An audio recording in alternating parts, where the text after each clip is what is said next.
At this point, both militaries are taking a bit beating.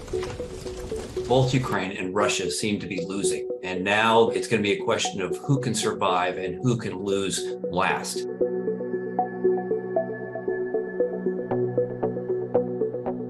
We begin tonight with Russia's full-scale invasion of Ukraine, the largest invasion of a neighboring country in Europe since World War II.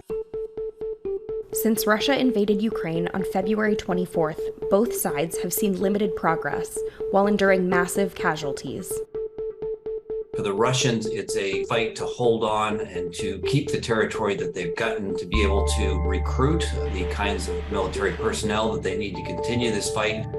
From the Ukrainian perspective, they're using special forces to get in behind Russian lines to be able to blow up supply depots, blow up airports. So this is not only demoralizing for the Russians, but it's very, very useful operationally and strategically for the Ukrainians. The number of casualties is disputed, but experts believe tens of thousands of Ukrainian and Russian troops have been killed during the war. A best case scenario for the Russians would be that they would continue their incremental offensive in the Donbass, that they would continue to take parts of southern Ukraine, and that they would be able to hold them. Remember that where the Russians are pushing in from the east towards the west, that is where not only most of the industry is, but it's where most of the agriculture, very rich agricultural area, all of that gets transported down the Dnieper River. If Russia would be able to hang on to that, it would almost cut Ukraine in half.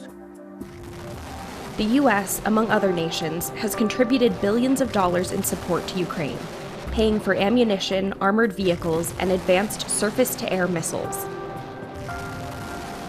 The Ukrainian economy is much smaller, obviously, than the Russian economy.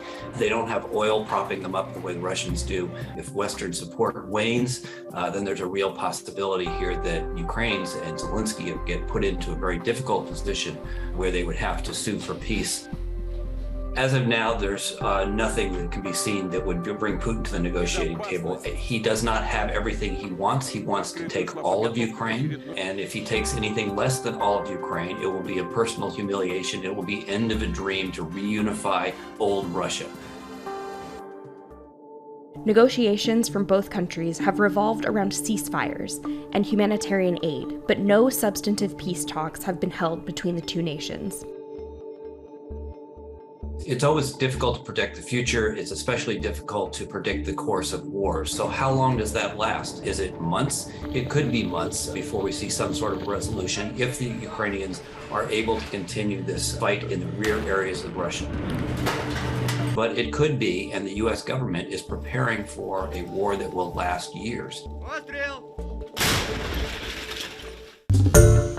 Hi everyone, George Stephanopoulos here. Thanks for checking out the ABC News YouTube channel. If you'd like to get more videos, show highlights, and watch live event coverage, click on the right over here to subscribe to our channel, and don't forget to download the ABC News app for breaking news alerts. Thanks for watching.